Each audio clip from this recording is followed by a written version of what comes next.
நான் கணேஷ் பேசுகிறேன், Uma passport service சென்னையிலேருந்து.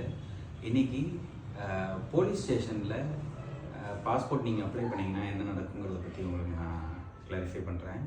நீங்கள் பாஸ்போர்ட் ஒன்ஸ் நீங்கள் பாஸ்போர்ட் சேவா கேந்திராவில் வந்து சப்மிட் பண்ணதுக்கப்புறம் போலீஸ் வெரிஃபிகேஷன் த்ரூ ஆன்லைனில் லோக்கல் போலீஸ் ஸ்டேஷன் நீங்கள் என்ன அப்ளிகேஷனில் சப்மிட் பண்ணியிருக்கீங்களோ அந்த அப்ளிகேஷனில் சப்மிட் பண்ண போலீஸ் ஸ்டேஷனுக்கு போயிடும்.